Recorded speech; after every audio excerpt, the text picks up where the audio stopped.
The UK Parliament has already had some momentous days as MPs try to thrash out Britain's post-Brexit future. But the week ahead is shaping up to be one of the most decisive and momentous of all. There are a few things we need to remember, however, about what could be the decisive week in British politics. Prime Minister! 1. The fundamental power doesn't actually lie with the British Parliament. It's up to the European Union now to decide whether it wants to grant the UK an extension to the Brexit process and how long that extension should be, and also what conditions it wishes to attach to it. Parliament can say what it wants about the future. This decision now is in Europe's hands. There are actually a number of areas that we agree on in relation to Brexit. 2. While it's very exciting to see Theresa May and Jeremy Corbyn, the leader of the opposition, entering into cross-party talks to see if they can work out a Brexit deal, the truth is these talks aren't really the ball game. For a start, they don't really get on, they don't trust each other, they don't particularly like each other, and the chances of them reaching a consensus are relatively low. They have a fundamentally different view about the way the process should work. Furthermore, even if Jeremy Corbyn felt he had a deal with Theresa May, he knows that she's going as Prime Minister soon, and that whatever he works out is actually going to have to be implemented by another Conservative leader. 3.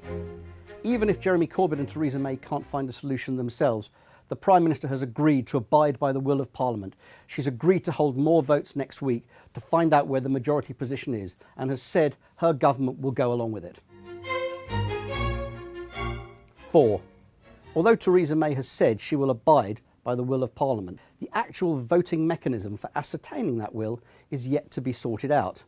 We know that in previous indicative votes, Parliament failed to deliver a majority for anything, so the chances are that the government is going to come up with a voting system in which a winner has to emerge, maybe by preferential votes, maybe by single transferable vote, maybe by some other mechanism.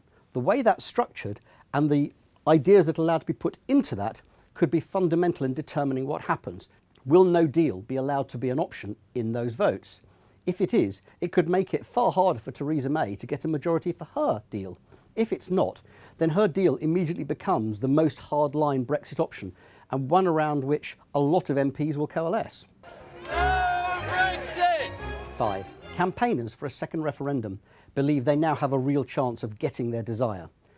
But a referendum itself doesn't settle what the future direction is, so MPs have still got to decide which path they take, as well as whether they want to attach a referendum to that destination.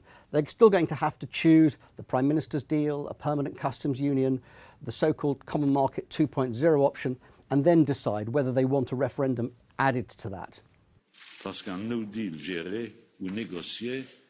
And lastly, the negotiations with the European Union are nowhere near over.